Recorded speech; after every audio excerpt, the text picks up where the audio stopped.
마태복음 24장 32절에서 42절까지 말씀 찾으신 줄 알고 교독을 하겠습니다. 무화과 나무의 비유를 배우라. 그 가지가 연하여 지고 잎사귀를 내면 여름이 가까운 줄을 아나니 이와 같이 너희도 이 모든 일을 보거든 언제나 가까이 곧 눈앞에 있는 줄 알라. 내가 진실로 너희에게 말하노니 이 세대가 지나가기 전에 이 일이 다 일어나리라. 천지는 없어질지언정 내 말은 없어지지 아니하리라. 그러나 그날과 그때는 아무도 모르나니 하늘의 천사들도 아들도 모르고 오직 아버지만 아시느니라. 그와 때와 같이 인자의 임함도 들려하리라. 홍수전에 노아가 방주에 들어가던 날까지 사람들이 먹고 마시고 장가들고 시집가고 있으면서 홍수가 나서 그들을 다 멸하기까지 깨닫지 못하였으니 인자의 임함도 이와 같으리라. 그때에 두 사람이 밭에 있음에 한 사람은 데려가고 한 사람은 버려둠을 당할 것이요 두 여자가 몇 하고 있으며 한 사람은 내려가고 한 사람은 버려둠을 당할 것이니라. 같이 읽겠습니다. 그러므로 깨어있으라. 어느 날에 너희 주가 임할는지 너희가 알지 못함이니라. 아멘. 한평생 경건한 삶을 살았던 보나르라고 하는 사람은 늘 아침에 자기 집의 창문을 열면서 이렇게 고백을 했다고 합니다. 주님, 오늘 아침에 오시렵니까?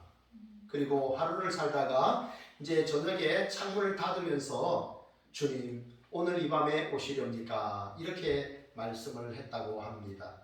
늘 깨어서 주님을 맞이할 준비를 살았던 인생을 살아갔던 것이죠. 오늘 성경은 주님의 재림에 대해서 말씀을 하고 있습니다. 여러분, 제가 퀴즈를 하나 낼까요?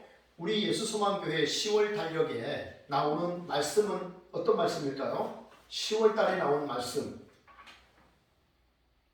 10월 달에 그림을 아십니까? 10월 달 우리 교회 달력의 그림 무엇입니까?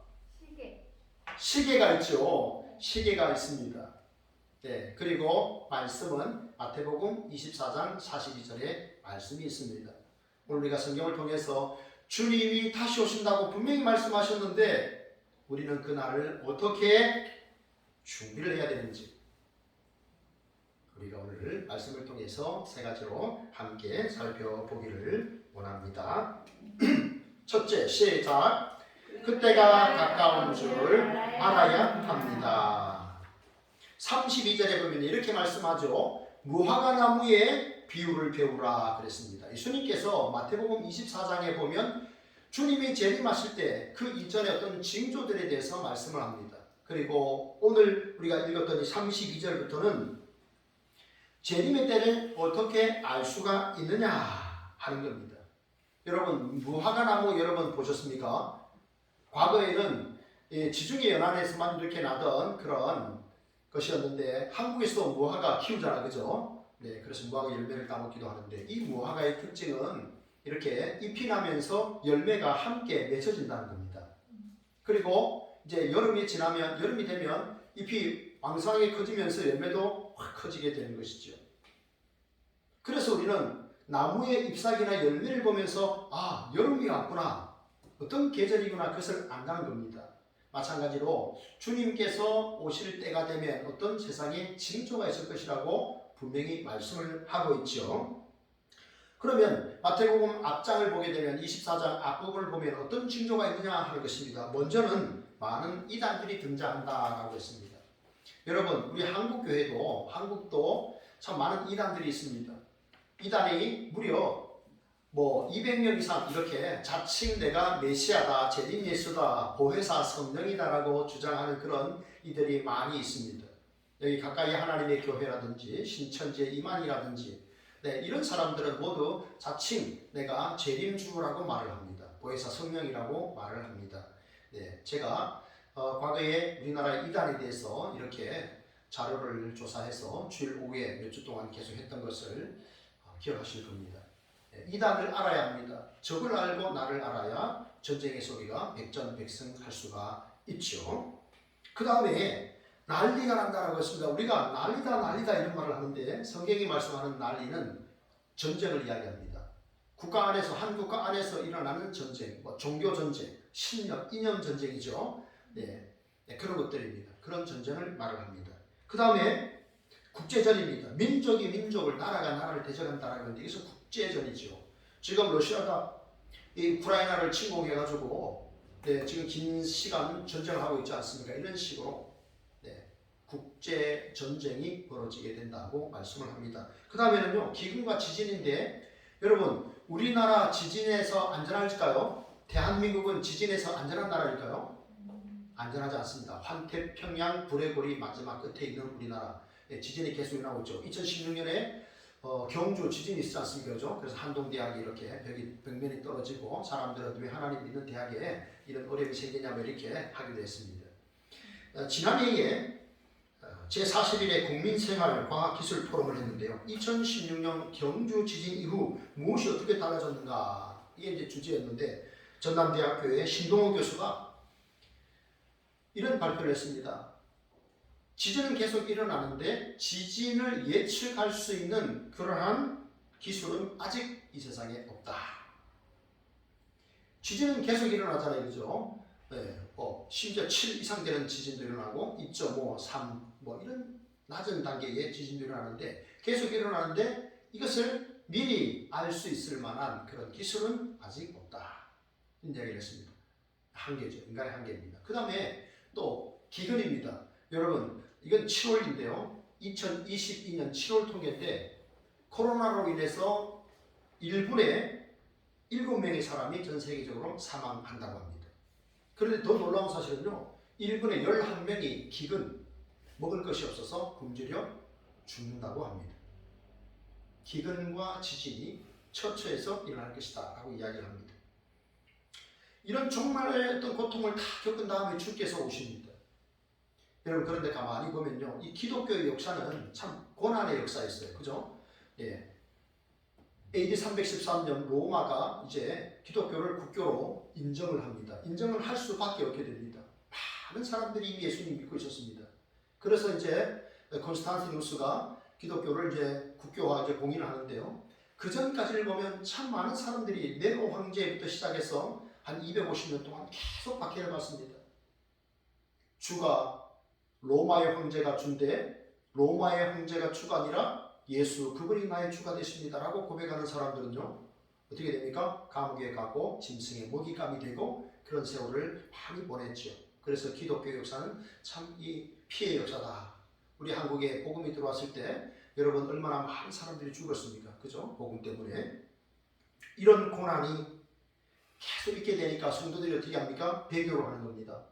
내가 예수님 믿는다고 이렇게 신앙생활하다가 내가 죽게 되는구나. 그리고 아멘 주여 나의 삶을 나의 목숨을 죽게 드립니다 라고 고백하는 이도 있지만 그 고통이 너무 무거워서 힘들어서 배교합니다. 그리고 가룟유다 같은 사람이 있죠. 이렇게 주님을 파는 부인하는 그런 현상이 생긴다고 이야기를 합니다. 그리고 거짓 선지자들이 많이 등장하게 된다고 합니다. 거짓 선지자는 뭡니까? 선지자는 하나님의 말씀을 받아서 전하는 사람인데 하나님의 말씀을 받지도 않았는데 하나님이 이렇게 말씀하셨다. 거짓으로 아내는 거죠. 그러니까 국민들로 하여금 불법을 행하게 하는 것입니다. 성경의 핵심은 주의 하나님을 마음과 뜻과 목숨을 다해 사랑하라. 이것이 첫째 되는 크고 첫째 되는 계명이요. 둘째 되어 같으니 내 이웃을 내 몸과 같이 내 자식같이 사랑하라 이렇게 했는데 그렇게 가르치지 않는 것입니다.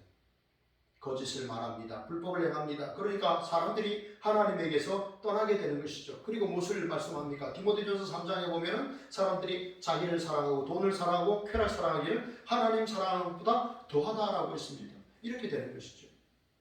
앞에 있는 지도자가 잘못하니 많은 사람들이 불법을 행하고 타락의 길을 걷게 되는 것이 주님 오시기 전에 재림의 그 전의 모습임을 말씀을 합니다.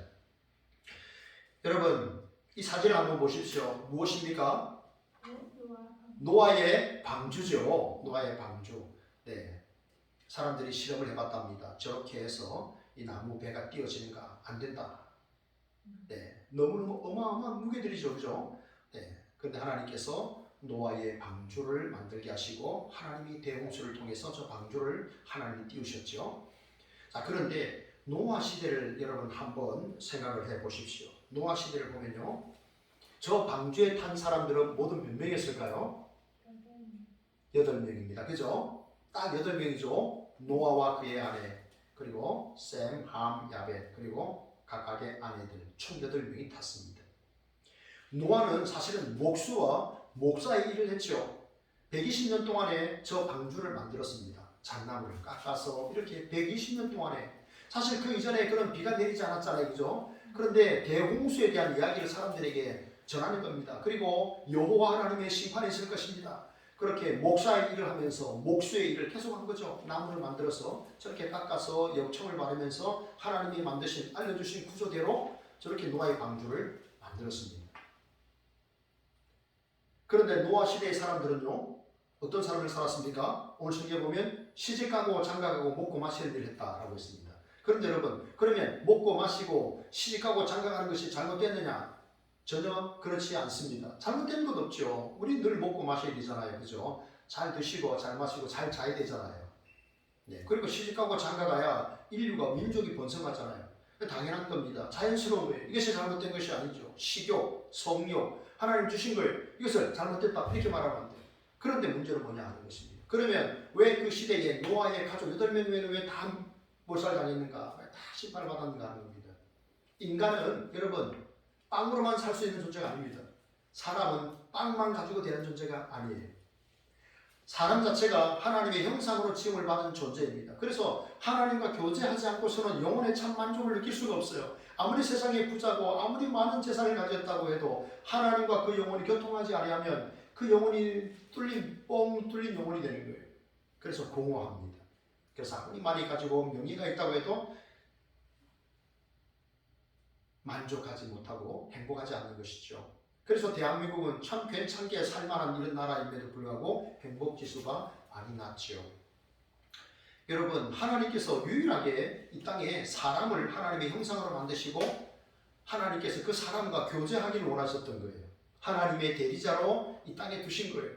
그래서 우리는 하나님과 교제하며 살아야 됩니다. 그런데 먹고 마시고 시집가고 장가가고 그 일만 했기 때문에 문제가 생긴 거예요. 우리는 하나님과 교제해야 됩니다. 여러분, 우리는 육신의 삶을 영위하기 위해서 열심히 먹어야 됩니다. 잘 드셔야 되죠. 그런데 동시에 뭡니까? 영혼의 양식을 추구해야 됩니다. 신령한 것을 우리가 맛봐야 됩니다. 그것이 없었기 때문에 노아 시대에 저 노아의 방주 안에 탄 8명만 다 그걸 받은 것이죠. 노아가 120년 동안에 전도했지만 자기 가족만 전도한 거예요. 다른 이들은 다 이렇게 참 안타깝게도 하나님의 심판을 피할 수가 없었던 것입니다. 여러분, 가을은 어떤 계절이다? 천고마비의 계절이다 라고 하잖아요. 하늘은 높고 말이 살찐다 라고 말을 합니다. 참 운동하기도 좋은 계절이고 독서하기도 좋은 계절이고 여행하기도 참 좋은 계절입니다. 10월 달에 어떻게 하면 우리 성도님들하고 한번 나들이를 갈까 이런 생각을 하고 있습니다. 평일에 최진영 집사님이 하루 휴가를 내셔야 될 것 같은데 어쨌든 그런 생각도 하면서 참 가을 좋은 계절이지요. 그런데 여러분, 우리 가을에 여러분 우리가 해야 될 게 뭐가 있겠습니까? 이 좋은 계절에 뭘 해도 딱 좋은 계절에 여러분 성경을 읽으시기를 바랍니다. 여러분의 영혼이 하나님의 말씀으로 영혼이 살찌시길 바랍니다. 그리고 여러분 기도하시기 바랍니다. 여러분 그저 우리 교회, 그저 우리 성도 이렇게만 하지 마시고요. 기도의 범위를 확대하십시오. 우리는 여기에 있지만 우리는 부산에 있는 고신대학교를 위해서, 천안의 고려신학대학원을 위해서 우리는 수요일, 금요일 늘 기도하지 않습니까? 이제 해외 나가 있는 코소보, 말레이시아, 캄보디아 이렇게 우리가 선교사님들 카자흐스탄 위해서 기도하잖아요. 그죠? 네, 전도하면요 사람들이 싫어하기도 해요. 우리 코로나 기간에 매주 틀마다 전도하잖아요. 싫어하기도 하고 왜 이런 거 꽂아놓냐 하기도 하지만 기도는 아무도 방해하지 않잖아요. 그죠? 여러분의 가정에서 교회 나와서 이렇게 기도하시면 하나님께서 은혜를 베풀어 주실 줄 믿습니다. 네. 여러분 고요하게 혼자 계시면서요 찬양해 보세요. 그러면요 찬양의 은혜가 임합니다. 우리 마음이 부드러워지는 거예요.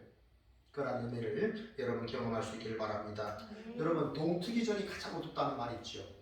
주님 재림하시기 전에 정말 영적으로 어두운 세상입니다. 그러나 이럴 때마다 주님의 재림이 가까이 왔다. 여러분 그렇게 생각하시고 지혜롭게 살아가시기를 주의 이름으로 축복합니다. 아멘. 둘째, 같이 읽겠습니다. 시작.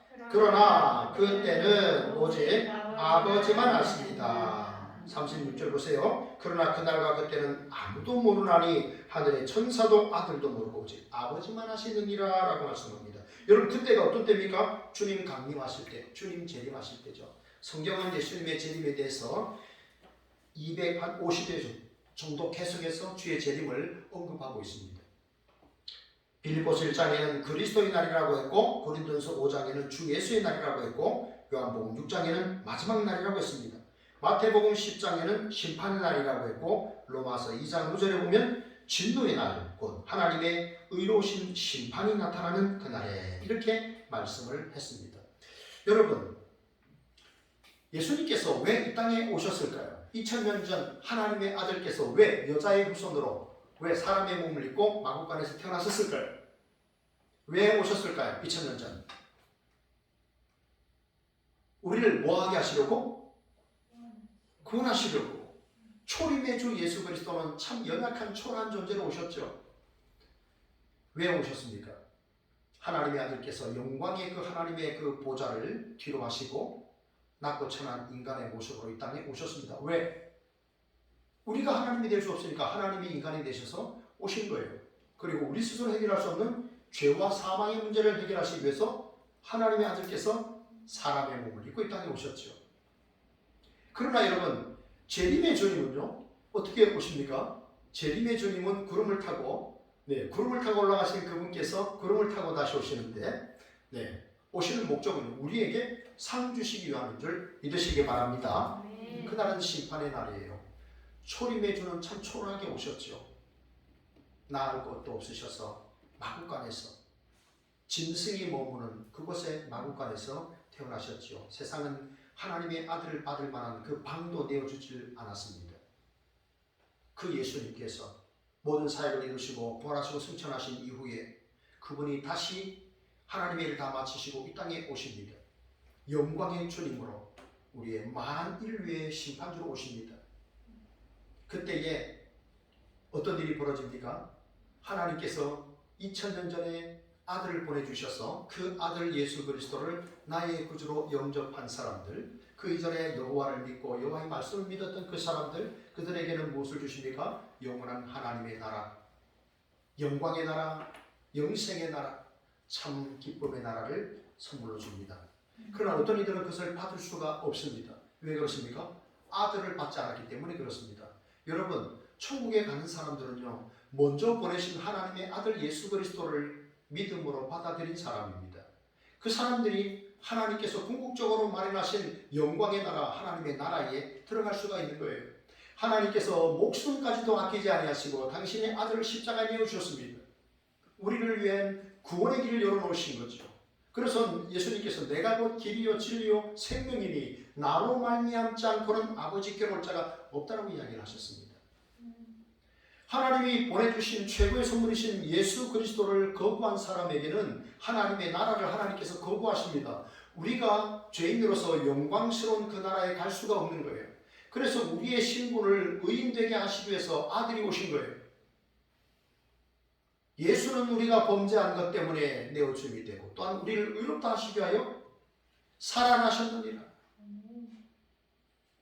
여러분, 우리 주님께서 다시 오시는 줄 여러분 확실히 믿으시기 바랍니다. 아멘. 여러분, 저는요 요즘 이렇게 하늘을 자주 쳐다봅니다. 요즘 하늘이 왜 이렇게 예쁜지 몰라요. 그죠? 가을 하늘 너무 예쁘죠? 제가 얼마 전에 또 서울 갈 때는 와, 뭐 구름이 진짜 뭉게뭉게 구름이라고 할까요? 내가 운전만 안 했으면 좀 사진을 하늘 향해 찍었을 텐데 구름이 너무 예뻐요. 그러면서 제가 생각해요. 야, 주님 오시는 거 아닌가? 초대교회 성도들은 주님께서 한 구름을 타고 올라가시는 모습을 보았기 때문에 구름이 좀 이상해도 너무 예뻐도 주님 오시려는가? 그러면서 늘 서로를 향해서 마라나타, 주님 오십니다. 이런 인사를 한 거죠. 너무 예쁘잖아요. 그죠? 주님이 오시는 거 아닌가? 그런 생각을 하면서 이렇게 삽니다. 여러분, 우리 교회 달력, 매달마다 달력이 나오고 메시지가 있는데요. 주님이 임박해 오시는데 그러나 그날과 그때는 아무도 모른다라고 있습니다. 그런데 저 시계를 보면요. 저 시계가 몇 시 몇 분인 줄 압니까? 저 시계는 정확히 4시 5분을 가리키고 있습니다. 달력 좀 보고 사시기 바랍니다. 말씀을 묵상하시기 바랍니다. 달력의 시계를 보니까요. 4시 5분이에요. 4시 5분. 그죠? 네.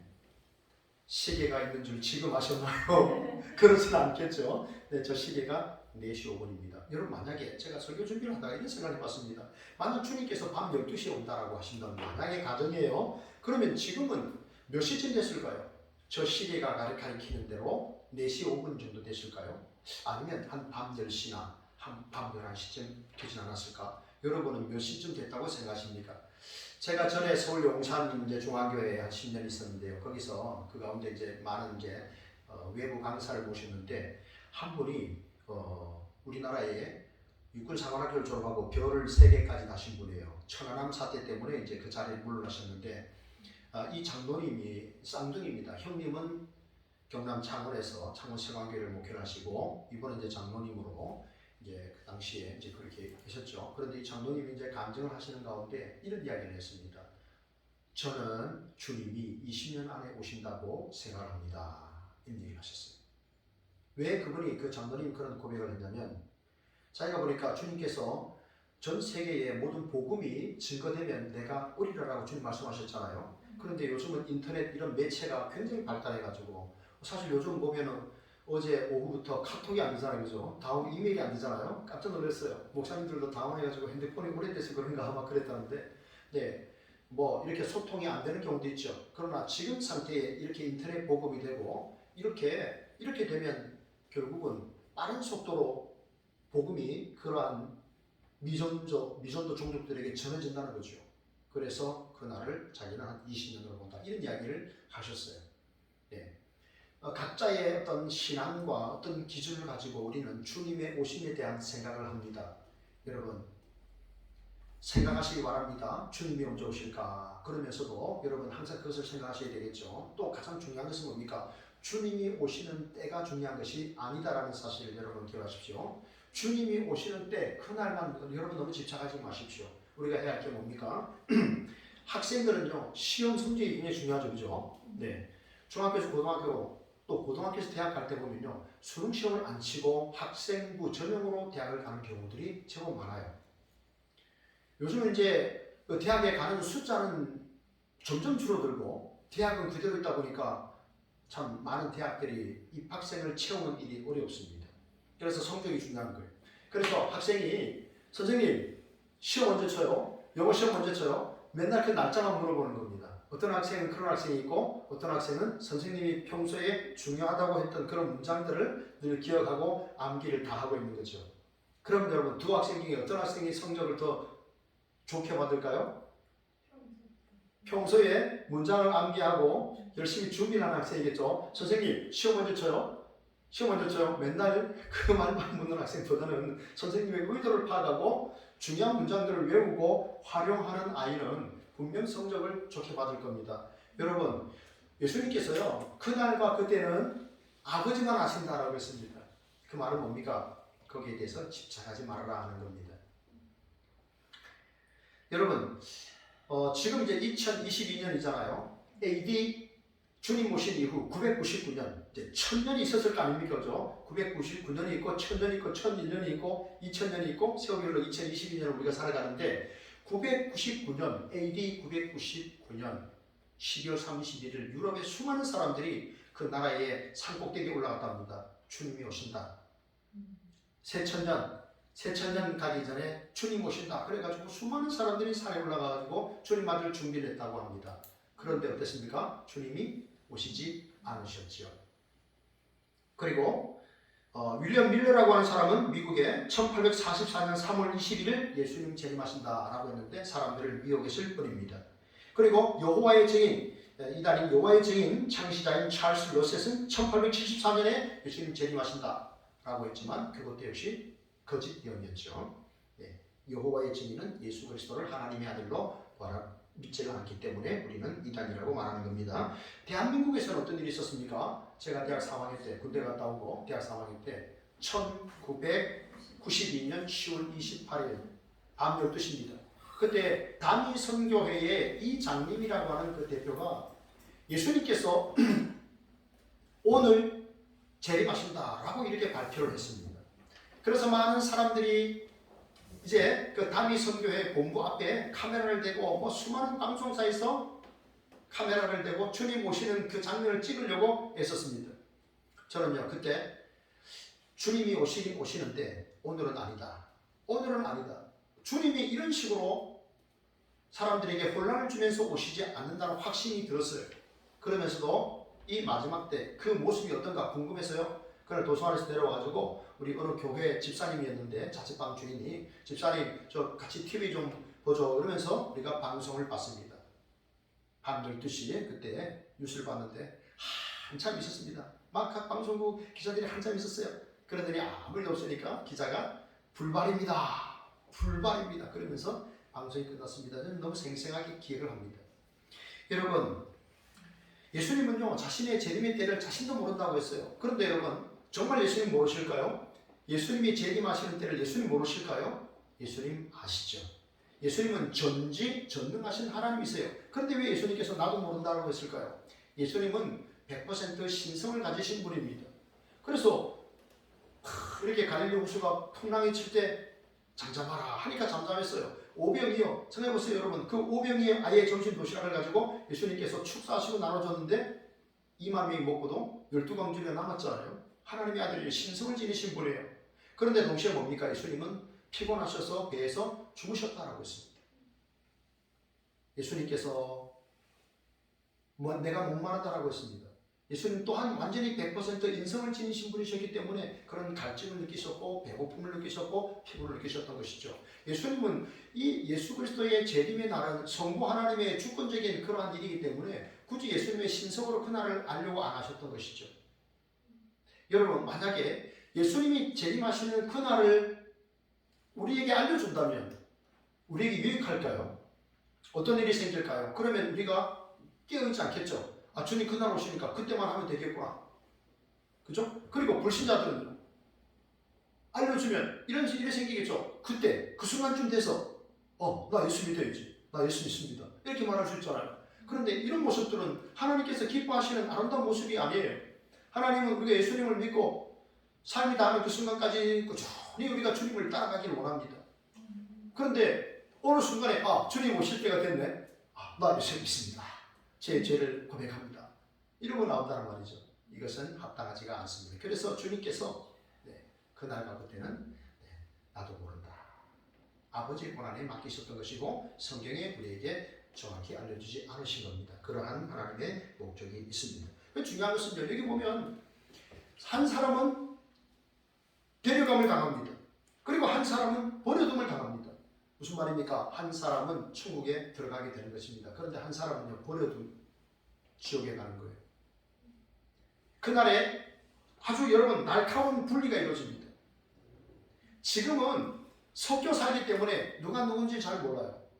스파이가 있잖아요. 그죠? 스파이가 있잖아요. 적군에 들어가가지고 동태를 살피고 그런 사람들 있잖아요. 그래서 누가 정말 대한민국 사람인지 아니면 혹은 다른 나라에서 들어와서 이렇게 신분을 위장해서 이렇게 속이는지 사실 몰라요. 교회 안에도 참 그리스도인인지 아닌지를 우리가 잘 몰라요. 왜냐하면 알곡 안에 항상 가라지가 섞여 있기 때문에 그래요. 그런데 성경에 보면 그 가라지를 그대로 두라 그래요. 그 가라지 뽑으려다가 곡식은 알곡을 뽑을 수 있기 때문에. 여러분 논농사 지어 보셨습니까? 도로는요 우리가 나는 논에 이 벼 이거하고 가라지랑 정말 비슷하게 생겼어요. 색깔이 똑같죠. 모양도 비슷해요. 그래서 이거 가라지라고 뽑았다가 잘못 뽑는 수가 있기 때문에 그대로 두라는 겁니다. 추수 때까지 두라는 거예요. 여러분 우리는 주님이 언제 오시나 그 날에 너무 집착하지 마시기 바랍니다. 주님도 아버지만 하신다라고 말씀하셨습니다. 다만 우리는 그날이 온다는 것, 그날이 내 인생에 가까이 왔다는 것을 기억하시고 내가 지혜롭게 그날을 우리가 잘 준비하는 우리 성도님들 되시기를 주님의 이름으로 축복합니다. 아멘. 마지막 셋째 같이 읽겠습니다. 그러므로 깨어있어 준비해야 합니다. 42절 말씀입니다. 그러므로 깨어있으라. 어느 날에 너희 주가 임하는지 너희가 알지 못함이니라. 이어서 44절 말씀 여러분 한번 읽어주시겠습니까? 44절. 이러므로 너희도 준비하고 있으라. 생각하지 않은 때에 임자가 오리라. 아멘. 여러분 42절에 보면요. 그러므로 깨어있으라 라고 말합니다. 깨어있으라. 이 말은 정신을 차리고 주의하여서 그날을 예비하라 하는 뜻입니다. 정신을 차리고 주의하여 그날을 예비하라. 여러분 주님께서 다시 오신다고 하셨는데 얼마나 시간이 지났습니까? 그 말씀하시고 얼마나 지났죠? 2023년. 네, 2000년이 더 지났습니다. 내가 다시 오망하라고 말씀하셨는데 2000년이 지났으니까 사람들 입장에서는 너무 긴 세월이잖아요. 그죠? 네, 10년에 강산이 한 번씩 바뀐다라고 했는데 2000년이면 200번이나 강산이 바뀐 거죠. 네, 그래서 아마 안 오실 거야 이렇게 생각하는 사람도 있습니다. 아마 주님 안 오실 거야 이렇게 생각하는 사람들이 있습니다. 그리고 아마 우리 때는 안 올 거야. 지난 2000년 동안 안 오셨는데 굳이 내가 사는 이때에 주님이 오실까? 이렇게 생각하는 사람도 있습니다. 그러나 여러분 오늘 안 오셔야 할 이유는 없습니다. 오늘이라는 날에 안 온다. 이렇게 말할 수 없는 겁니다. 그죠? 네, 언제 오실지 우리는 알지 못하는 겁니다. 내가 준비 안 했는데 갑자기 여러분 집에 있는데 손님이 왔습니다. 너무 귀한 손님이 온 거예요. 갑자기 온 거예요. 문 앞에서 노크를 합니다. 그러면 우리 최 집사님이 문을 열어줘야 됩니까? 안 열어줘야 됩니까? 열어주는데. 그렇죠. 당황하면 열어주겠죠. 네, 당황하면 열어줄 겁니다. 잠시만요. 정말 미안해요. 우리가 집 청소를 못했는데 잠깐만 기다려주세요. 이런 거 밖에 두고 청소를 할 수도 있고요. 아니면 당황하면서 안 돼요. 절대 안 돼요. 네, 이렇게 말할 수도 있습니다. 그죠? 그리고 늘 잘 청소를 해두신 분은 어쩐 일이야 하고 바로 문을 열을 수도 있겠죠. 우리가 주님의 재림을 생각하지 못하고 있다가 갑자기 주님 재림하시면 우리 너무 당황해야 할 겁니다. 그리하지 말라는 것이죠. 여러분 제가 서울 내수동 교회에 한번 간 적이 있습니다. 그런데 이 내수동 교회에 원로이신 박희천 목사님 이제 95 이렇게 되셨습니다. 95인데요. 지금도 이렇게 이렇게 끄는 거 있잖아요, 그죠? 이렇게 자꾸 이렇게 하시면서 세미나 강의도 하시고 또 그러시는데 이분이 최근에 인터뷰한 그런 기사가 난 것을 한번 제가 봤습니다. 근데 무슨 말을 했냐면 기자가 목사님 만약 다시 태어난다면 어떻게 사시겠습니까? 이런 질문을 합니다. 이분은 이제 총신대학교 신학대학원 교수로 이렇게 오랜 세월 있었고 내수동 교회에서도 이제 20년 이렇게 목회를 하시고 원로가 되신 분인데요. 참 귀한 분입니다. 그런데 이분에게 인터뷰를 했을 때 이분이 이런 말을 했습니다. 나는 지금까지 했던 것처럼 또 그렇게 살 겁니다. 라는 말씀하셨어요. 목사님 만약 다시 이렇게 태어나셔서 다시 인생을 사신다면 어떻게 사시겠습니까? 라고 물어보니까 나는 지금까지 살았던 것처럼 또 그렇게 살 겁니다. 라는 이야기를 했어요. 그게 되게 부러웠습니다. 사람들은 이렇게 살아봐야지 저렇게 해봐야지 라고 말할 수 있어요. 네. 그런데 이분은 그런 고백을 하면서 보고 이분은 진짜 하나님 앞에서 인생을 평생을 사셨구나. 늘 주님을 맞을 준비를 하면서 사셨구나 하는 생각을 제가 해보았습니다. 여러분 깨어있으라 하는 말은요. 이것은 현재 명령형이에요. 항상 깨어있으라 말이에요. 항상 깨어있으라. 여러분 날마다 영적으로 육신의 잠을 주무시더라도 영적으로 깨어있기를 주님의 이름으로 축복합니다. 아멘. 44절은요. 이러므로 너희도 준비하고 있으라 그랬어 있습니다. 그러면서 도둑의 비유를 이야기하셨어요. 여러분 도둑이 도둑질하러 올 때 미리 알려주고 옵니까? 안 알려주고 옵니까? 안 알려주죠. 알려주고 오면 그건 손님이지 도둑이 아니죠. 그죠? 네. 그런데요. 예수님의 오심을 예수님께서 친히 도둑이 오는 것으로 비유하셨어요. 그날이 도적같이 이룰 줄 너희는 모르느냐. 늘 깨어 있으라. 잠들지 말아라. 주님과 동행하라. 그런 찬양 있죠? 네, 아까 제가 찬양 인도자에게 오늘 찬양 인도할 때 그렇게 해주면 좋겠습니다 라고 했어요. 그래서 우리 예배 시간에 10시 50분까지 와야 돼요. 그래야 설교와 관련된 찬양으로 우리의 마음을 열 수가 있어요. 네. 그래서 그 찬양을 아까 했던 겁니다. 여러분, 그날이 도적같이 오는 거예요. 언제인지를 모르는 거예요. 그렇기 때문에 항상 깨어있어요. 영적으로 우리가 깨어있어야 됩니다. 그러면 오늘 여기 종의 모습이 나오는데, 오늘 여기 종의 모습이 나옵니다. 어떻게 깨어있었냐? 어떻게 칭찬받는 종이 되었느냐? 첫 번째는요, 충성된 종입니다. 그날 주님의 칭찬받은 이 종의 모습이 나오는데, 첫째는 충성된 종입니다. 여기 보십시오. 45절에 충성되고 지혜 있는 종이 되어 주인에게 그 집 사람들을 맡아 때를 따라 양식을 나눠줄 자가 누구냐? 여기 충성된 종이라는 말이 나오는데요. 여러분, 군인들이 자주 하는 그 인사 방법에는 충성이라는 말이 있습니다. 충성은 믿는다라는 뜻입니다. 이 충성된 종이라고 하는 것은 주인이 나에게 일을 맡겨주셨는데 그 주인이 다시 내게 온다는 겁니다. 내가 나에게로 주인이 다시 온다는 것을 믿는 사람, 그 사람이 충성된 종입니다. 또 충성이라는 말에는 믿는다라는 말과 아울러서 신실하다라는 말이 있습니다. 신실하다라는 말은요, 성실하다는 뜻이에요. 신실하신 하나님, 좋으신 하나님, 그런 그 찬양 있잖아요. 신실하신 하나님, 하나님을 우리가 신실하다라고 말해요. 그분은요, 우리의 행동과 상관없이 하나님의 그 일들을 이루십니다. 만약에 지구 안에 있는 이 70억이 넘는 이 인구가 하나님을 배역하고 우상을 숭배하면서 이렇게 살아간다. 그래서 지구의 운행을 하나님께서 멈추신다.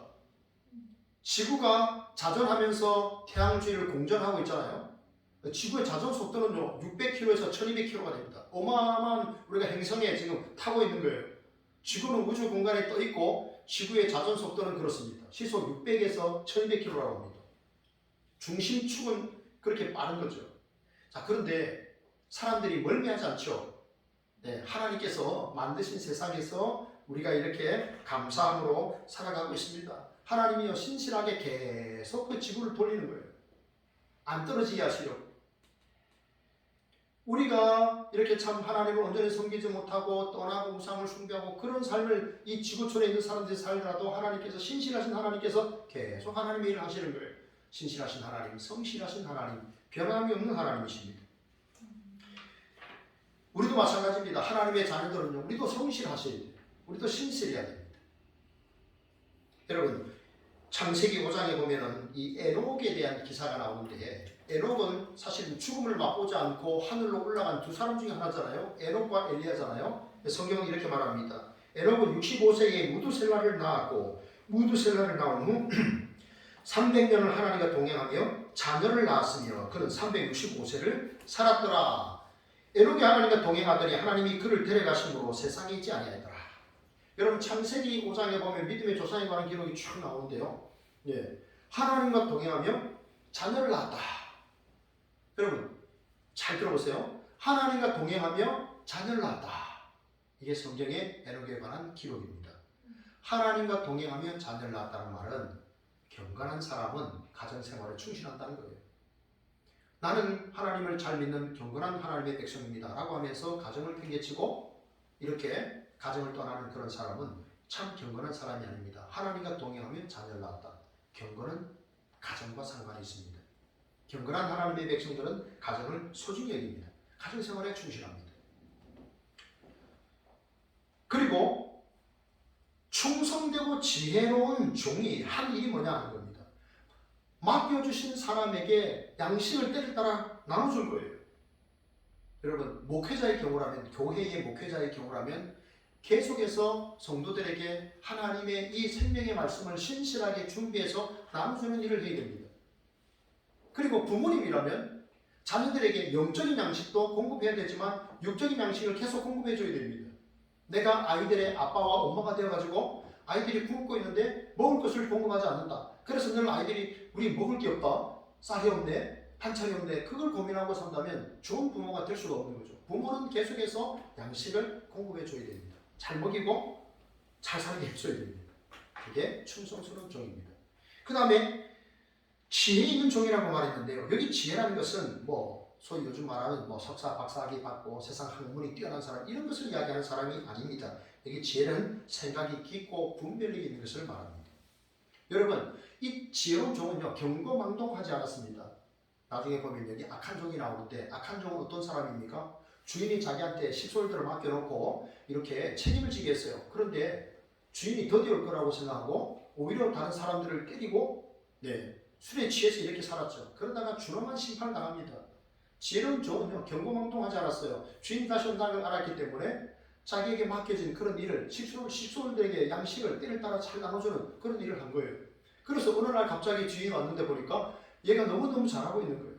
그래서 자기의 모든 소유를 맡겼다 그랬습니다. 이 말은 우리가 이 땅에서 하나님의 백성으로 하나님이 맡겨주신 사역을 늘 신실하게 감당하면 그날에 주께서 재림하셔서 우리에게 칭찬하시고 우리에게 상을 주신다는 줄 그런 내용입니다. 그러니까 우리가 그렇게 사셔야 되는 거죠. 여러분 재림의 순간은요 사실은 세상 불신자들에게는 굉장히 두려운 순간이에요. 최고 고통스러운 순간이에요. 그런데 여러분 우리에게는요 저는 가끔 이런 표현을 쓰죠. 페스티벌이다. 최고의 페스티벌이다. 주님의 재림의 날은요 하나님의 백성들 예수님을 이미 믿고 주의 생명으로 살아가는 사람에게는 최고의 축제의 날이에요. 예수님께서 이렇게 말씀하시죠. 내 안에 너 있다 이러잖아요. 우리도 주님 내 안에 저는 계십니다 이렇게 말하잖아요. 그날은 최고의 축제의 날인 거예요. 그래서 재림이 우리의 신앙생활에 가장 큰 기쁨이 되어야 됩니다. 그날이 소망의 날이 되시길 바랍니다. 주님이 재림하셔서 주의 말씀을 따라서 우리의 자리를 끝까지 지켰던 사람들에게 주께서 그날에 주실 그 상, 그것을 여러분 기대할 때 우리가 능력 있는 그리스도인의 삶을 끝까지 살아가게 될 줄로 믿습니다. 오늘 말씀을 마치겠습니다. 여러분 주님 재림의 때가 가까이 왔는데 어떻게 살아야 됩니까? 지금처럼 열심히 사십시오. 지금처럼 빛과 소금 되시고 지금처럼 직장에서 여러분에게 맡겨주신 일 열정적으로 하십시오. 요셉은 노예살이 13년, 11년 열심히 했는데 하나님 그를 충리로 세우지 않았습니까? 하나님이 우리를 통해 하실 그 일들을 기대하시면서 주님의 재림의 때를 믿음과 지혜로 잘 준비하셔서 그날에 주님께 영광 돌리고 칭찬받는 예수 소망교회 모든 믿음의 성도들 되시기를 진심으로 바랍니다.